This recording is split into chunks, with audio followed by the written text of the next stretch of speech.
Hello and welcome back to Ethics and Leadership, where today I join you from Hogwarts School of Witchcraft and Wizardry. Okay, not really Hogwarts School of Witchcraft and Wizardry. This is the Great Hall of Christ Church College, Oxford, where John Locke went to school. Although this is the location that inspired the Great Hall at Hogwarts, so maybe John Locke was not a muggle. I wonder if he learned magic like this.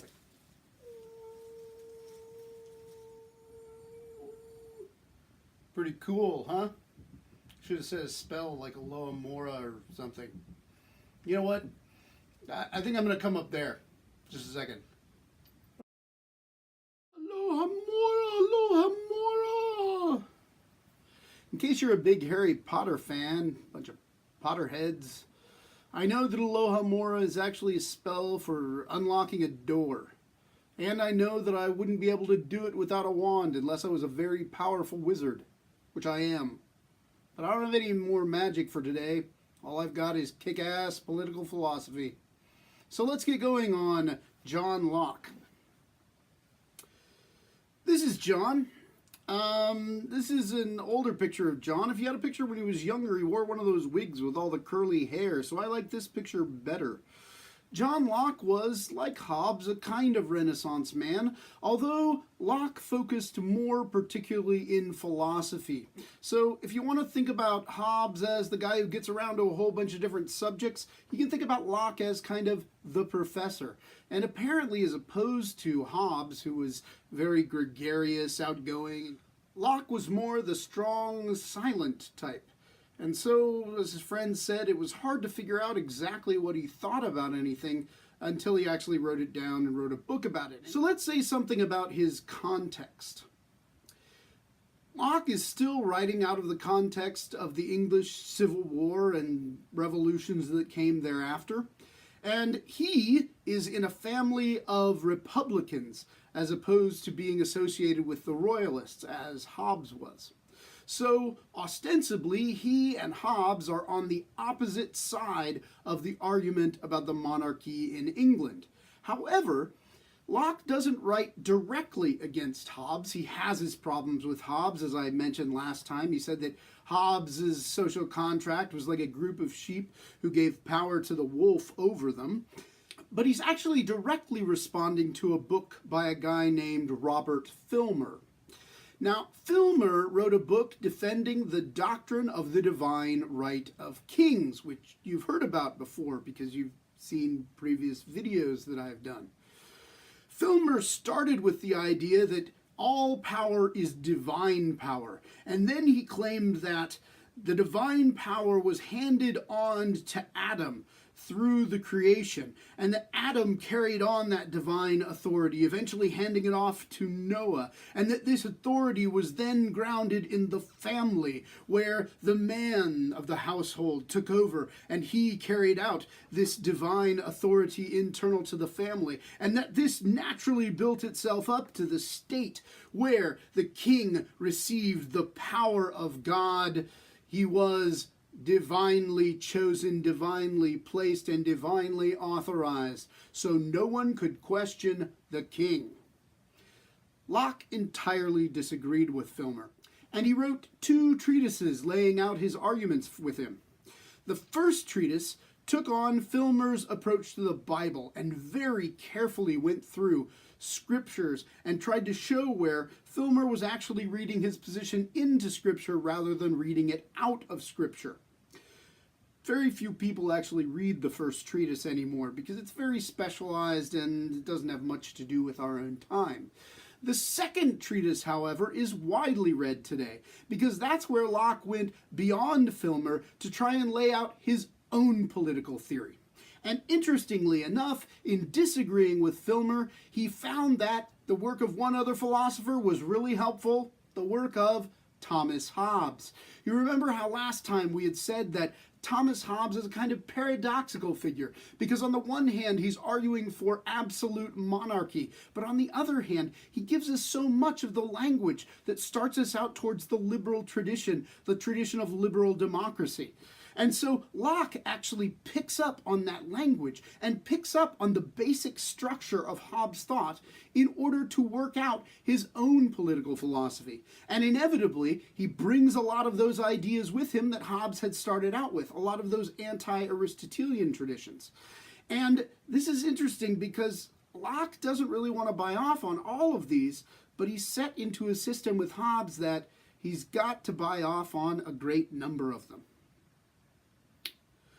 So, let's start, guess where? In the state of nature. Here is where Locke starts to pick up with Hobbes. But Locke understands that if you want to come out at a different conclusion, you need to change the original position somewhat. So he does not imagine the state of nature in exactly the same way that Hobbes does. He doesn't imagine that humans are automatically equal in power, or that human beings are egoist and simply driven by their appetites. He has in mind something a little bit more civilized, even before the civitate, even before the city. In one of his most famous claims, not found in your reading, Locke argues that the self starts out as a tabula rasa, as a blank slate. By this, he means that the self starts out not knowing anything, that it has to gain everything that it knows from its experience of the world and developing relations between the ideas that it develops on the basis of its experience. But he also means something that appears to be moral. So if we go back to Augustine, we get the idea that everyone is born in a state of original sin.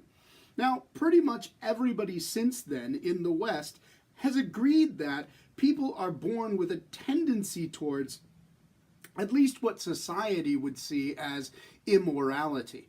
So Machiavelli builds on that and he says, yeah, live into it, especially if you're going to be the leader because you have to. And Hobbes says, well, this is kind of the state that we're all in. We can't do anything about it.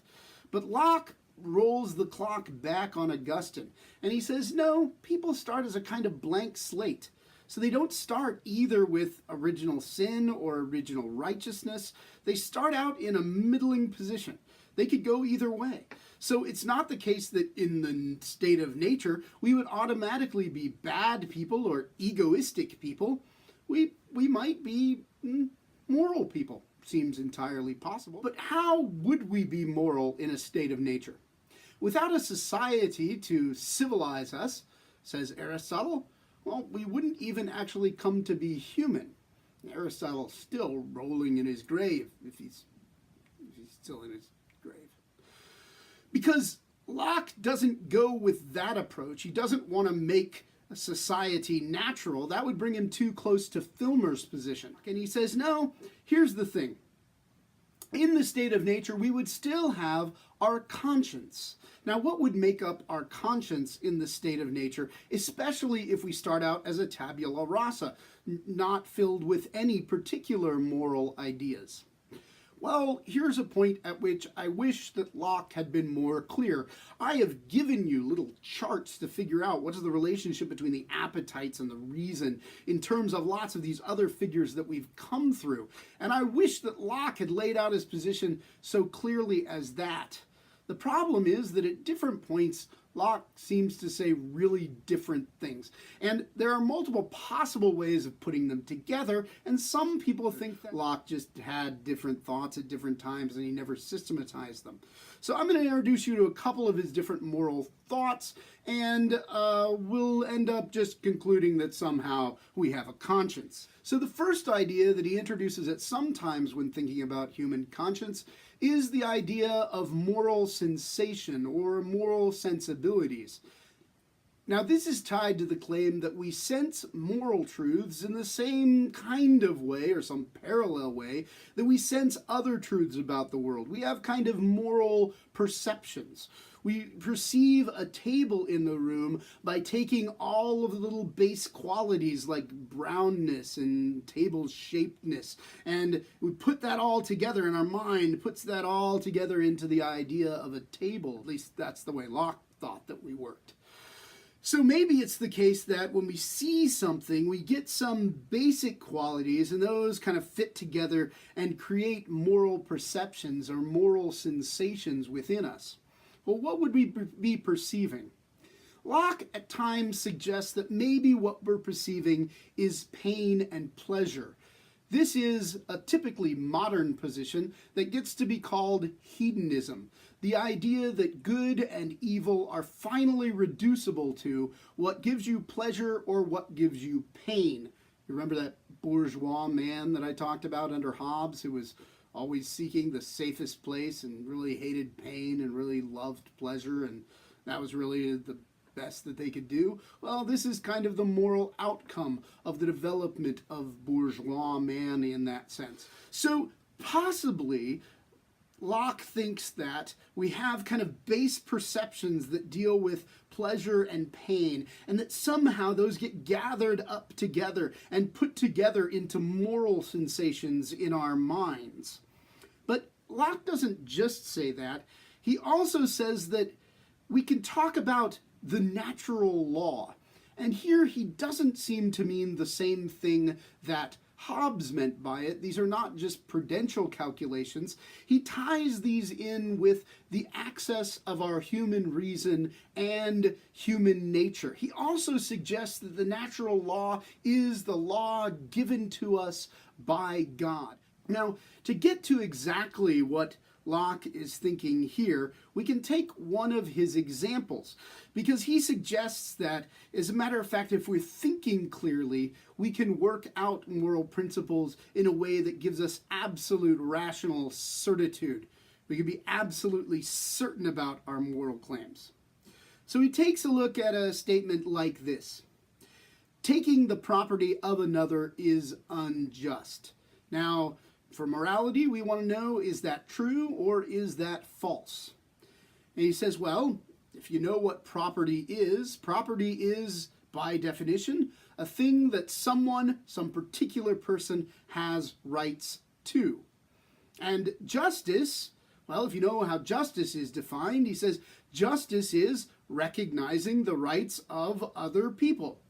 So it follows that, by definition, taking the property of another is unjust must be a true statement. There's no way around it. If you understand the words, you understand how this sentence works out. Of course, somebody else might have come back to him and said, well, it depends how you understand the term property.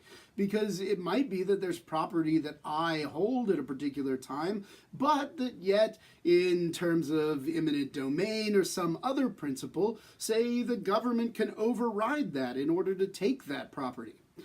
Well, if you did that, I suppose Locke's response would have to be that you don't really understand the terms that we're working with. But it's unclear how you would actually resolve who better understood the terms.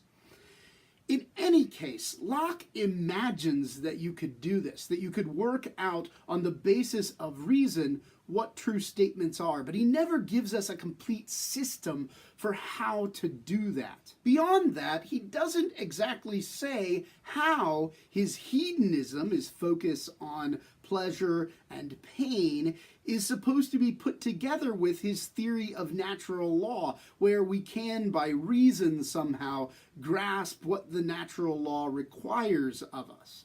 It might be that somehow maybe moral sensations give us access to, give rise to those ideas that we then have to process through our reason. Or maybe it's the case that the natural law allows us knowledge of what's moral, whereas hedonism always goes along with that. So what's moral is always, it happens, what makes us most happy. And so maybe our knowledge comes from reason, but our motivation to do good comes from the passions. That's a possible position. But Locke doesn't really sort it out. And for our purposes, what's most important is to notice that what he's got in mind when he talks about natural law is still something different from what the classical position was with regard to natural law. So if we talked about the natural structure of humanity, human nature, back when we were with Aristotle, Aristotle would say, well, human nature gives us a set of activities that we're supposed to participate in, a set of goods out in the world that we need to try and gain in order to have a fulfilling life. The goal is still to get to eudaimonia. And even back with Thomas Aquinas, he would agree that the natural law kind of gives us rules, and in that he's moving more towards a kind of Lockean position. But he would also agree that this natural law would also tell us about what are goods and structure our entire life towards our natural end, which is shared for all people. By the time we get to John Locke, what the natural law does is it tells us about our individual rights. And here you can see Locke emerging as a distinctively modern figure rather than a kind of medieval or classical figure, in that he's taken a little bit of that individualism, which we saw emerging out of Machiavelli and then really coming full force in Hobbes. And when he uses the term natural law, he's going to think that it gives us rules that define particular individual rights. So the natural law is not something that would drive us into community because it drives us into social actions with each other. Rather, the natural law for Locke is something that establishes boundaries around us. It tells us what our rights are that need to be protected from other people. So what are those natural rights? Well, Locke thinks that the first of these rights is our own life. And in the second treatise, his reasoning around this doesn't follow either one of those moral theories that I've stated so far. He says that you have a right to your life, although really, in a sense, your life is the property of God first. So even you cannot dispense with your own life. Suicide would be wrong because that would be to fail to acknowledge that you belong to God. But beyond that, your life belongs to you in that nobody else should come and take your life if you're not messing with it. Now, in this vein, we could say that your life is your own property, that you own yourself as opposed to anyone else owning you. So your right to life is a claim to property. Remember that we're in this kind of individualistic mode. And so if we're going to have relationships between things, they're going to be typically external relationships, relationships that we can make sense of in terms of property and contract. So my life is my own property. I have a right to it. Locke goes on to say that we have a right to liberty. Well, this actually follows from the first of the natural rights. So if I have a right to my own life, well, what is my life except for my ability to do with my body what I want to do with my body? Here again, we can see the distinction from Aristotle as our wants come before our obligations to other people or to society. Our liberty is something that we have as our own property. I own my liberty, and I own everything I do with my liberty. Now, this is, of course, subject to certain limitations. I mean, I'm only free to what I can do up to the point that I start infringing upon your liberty. And even in the state of nature, as a kind of rational person, I would be able to recognize this. And so I would recognize that I have a right to my life, you have a right to your life, I have a right to my liberty, you have a right to your liberty. Although we might disagree about exactly where to draw the line between those two. So we've got life, liberty, and the third, is property. Did you say a right to the pursuit of happiness? Yeah, no, that comes along later. That's a distinctly American version of Locke's rights. The one that they actually held but didn't mention in America was a right to property. So Locke is one of the first philosophers to develop a kind of full-blown theory of acquisition and how we gain property. And it's based on the extension of that first and second natural right into the third natural right, the right of property. So we should say something more about his theory of property. Locke's theory is what has come to be known as the labor theory of property. So Locke believes that you have a right to your own life, and you have a right to your own liberty. Well, this means that you own yourself, and you own what you do with your liberty. So imagine that you go out and you till a field. And man, what this guy is doing is like the least efficient way to till a field. Maybe go out and tame a horse first so that you can till it more efficiently.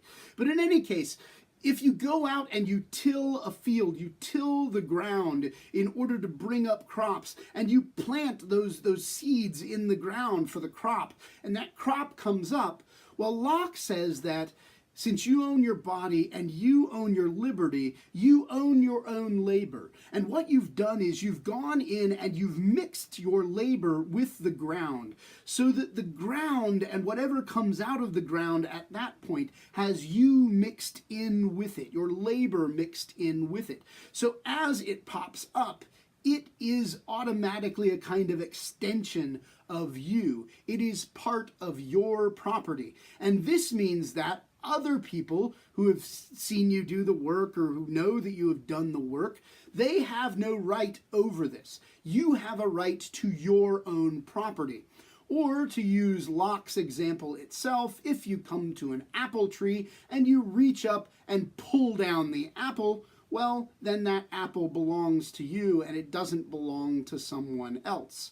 If you went and tamed the horse, the tame horse would also belong to you, because basically what you're doing is you're going and mixing your labor with some natural resource, so that natural resource moves from its common property status. Before you came to it, it was just owned by God and can be used by anyone, into a state where it is now owned by you.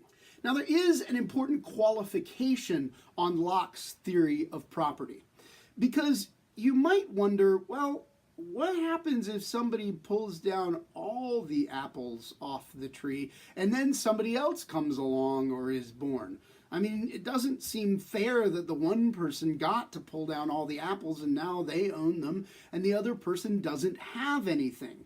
Now, Locke's qualification in order to take care of this problem is to say that you can acquire as much as you want as long as you leave as good and as much for others. Now, this means that you can go up and you can grab apples off the tree, but you shouldn't grab all the apples off the tree, at least if there's only one tree. I mean, I hope there are more trees, and Locke certainly thought there were. As a matter of fact, he doesn't see this as a significant qualification to his theory of acquisition, because he kind of assumes that there always will be as much and as good for other people. So having you be industrious and pull down as many apples as you can doesn't actually restrict anyone else, because he assumes that down the street there's always more apple trees. So if someone is industrious enough, they will be able to acquire their own property.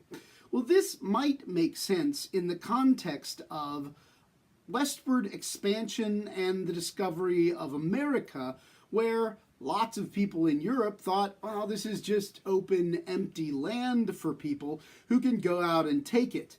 Locke did not recognize, this is typical of European colonialism, he didn't recognize the Indian hunting grounds as places where they'd worked, and thus places that they held as property. Getting back to the point, even in Locke's time, we have to imagine that going to America and heading out to the wilderness was not an option for everyone. I mean, it cost money to be able to get on the boats and go, and there certainly wasn't like space in England that was just free that you could have taken over. And as we go after Locke, this becomes more and more a problem. It's not like you can just find some place to squat now and automatically take it over as property. So what are we supposed to do with Locke's theory of acquisition when there's not as good and as much?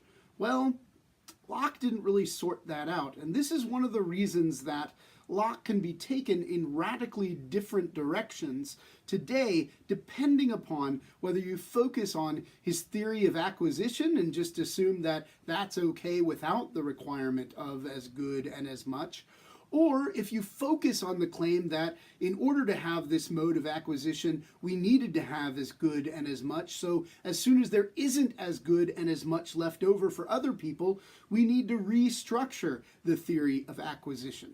For right now, we're just going to stay with Locke. Another thing you might be worried about in Locke's theory of acquisition is inequality.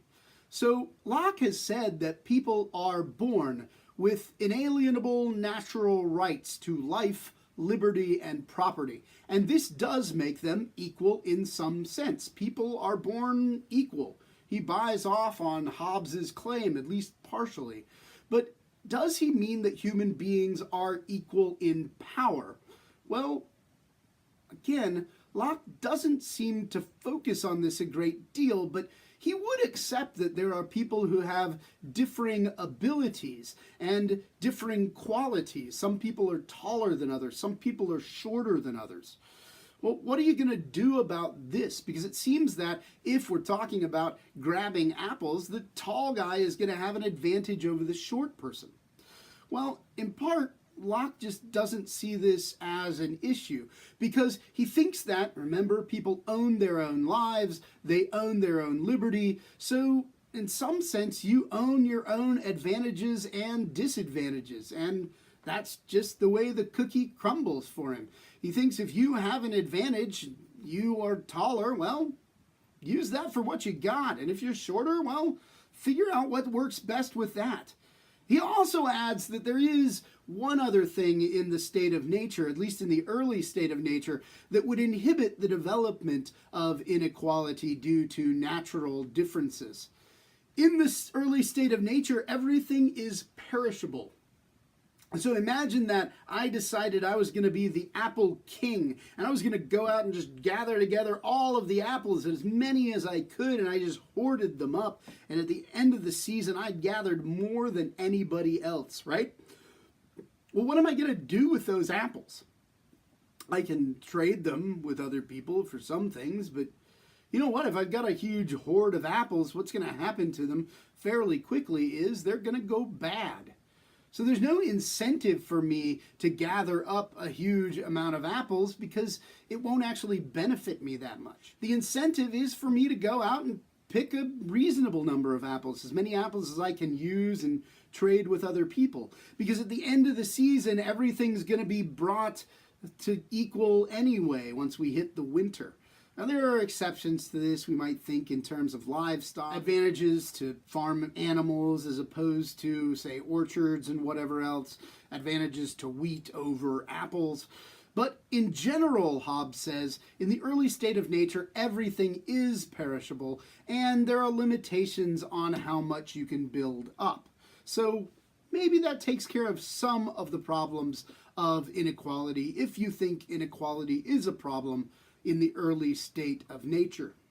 Hobbes also thinks that, being rational people in the state of nature, we will recognize that there are different offices, different roles that are played in the state of nature. And we've already said something about one of these roles, the role of the legislator. Now, what provides the law in the state of nature? Well, he says reason does.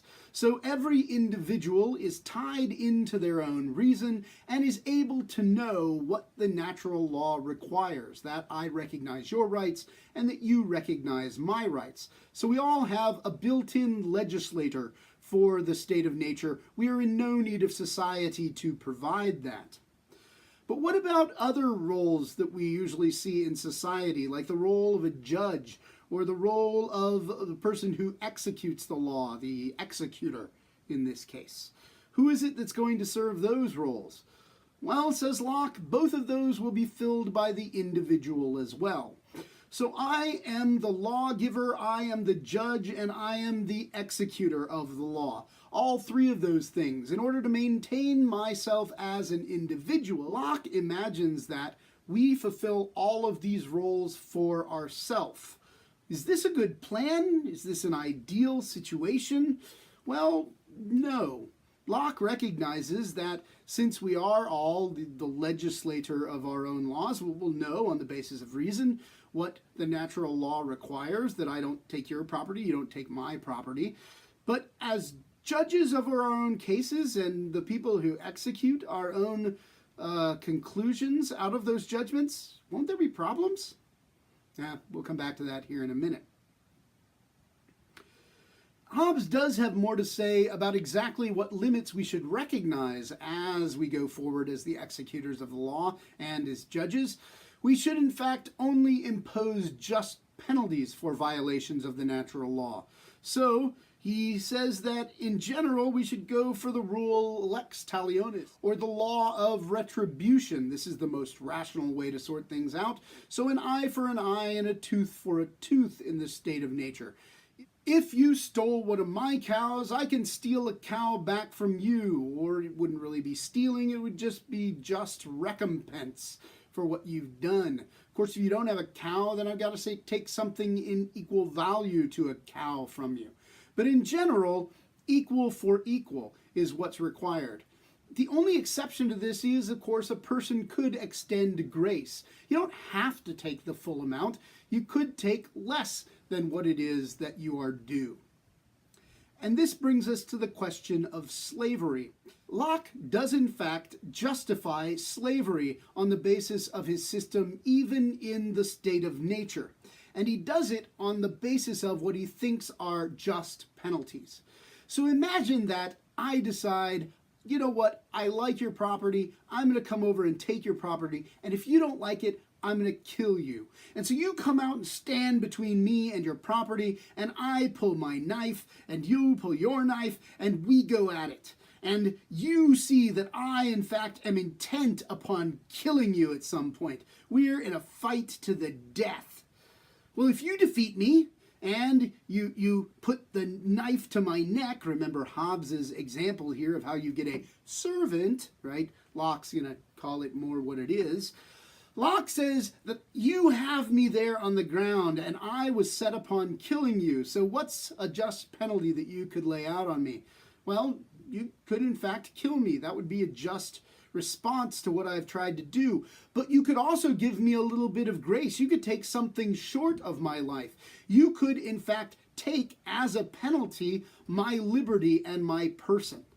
So at this point, you would allow me to keep my life, but you would make me your slave.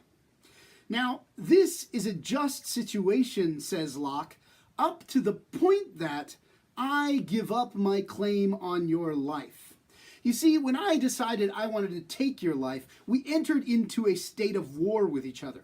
This is not always the state that we're in the state of nature for Locke. Hobbes says we're always in a state of war in the state of nature. But for Locke, this only comes about when one person decides they're going to kill somebody else and acts upon that decision.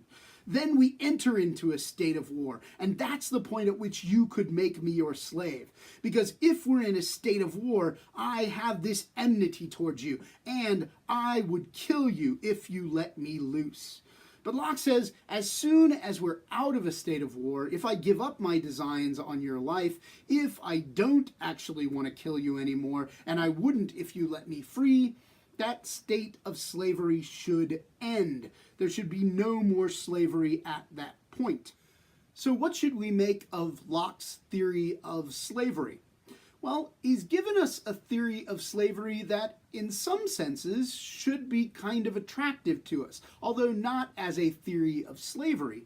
Because, as a matter of fact, if somebody attempts to commit murder in our society, what can we do? Well, we can take away their liberty. That's certainly short of giving them the death sentence. This is one option, right? But we could just put them in jail for the rest of their lives, and that would take away their liberty.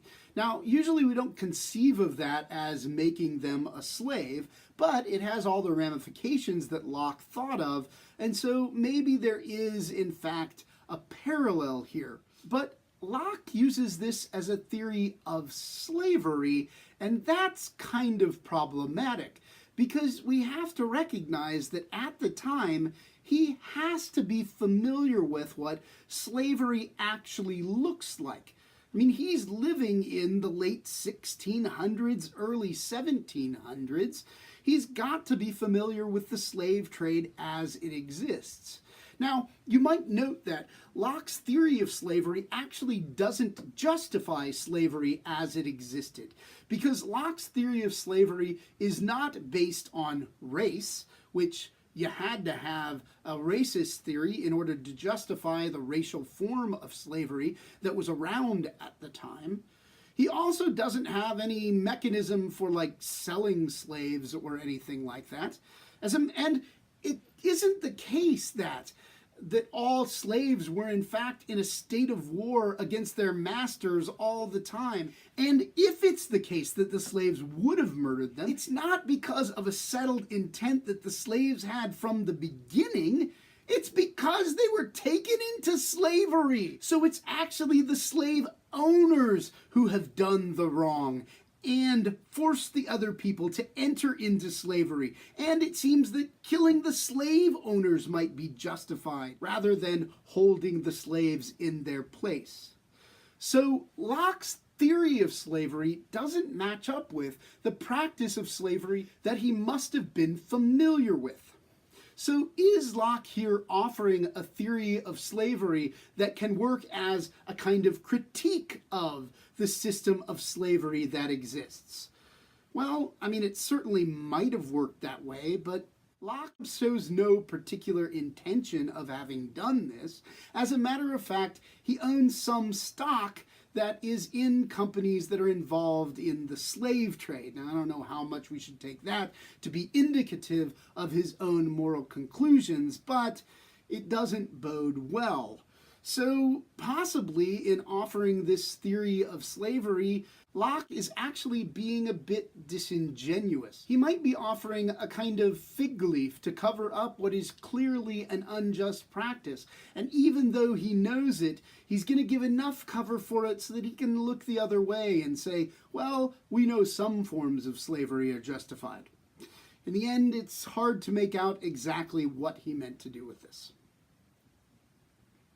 We should also talk about Locke and Locke's relationship with women, because here we have another ambiguous subject.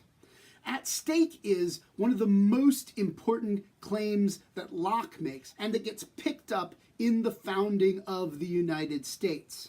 That is the claim that all men are created equal. And the question is, what do you mean by man? Because obviously at this time it could be used in multiple different senses. Do you mean all humans are created equal, or do you mean all men? Like I'm a male, right? So all men are created equal, but we don't have to include women in this. Well, in the early practice in the United States, obviously they went with a little bit of a sexist interpretation of this, because women didn't have the right to vote and didn't get the right to vote for a long period of time. Is this how Locke meant it? Well, it's not entirely clear. Jeremy Waldron, who's a famous Locke scholar, has recently went back and claimed that Locke should be claimed as a kind of proto-feminist. So in the first treatise, when he's arguing against Robert Filmer, Locke makes the claim that Filmer is wrong from the very beginning in claiming that God gave his authority exclusively to Adam and therefore established a natural hierarchy on the earth. Locke says there's no reason to give this special authority to Adam because Eve, as well with Adam, was the Lord of the world. So in the position of Lord of the world over all of the animals, he says there's no reason to think that Adam was more special than Eve.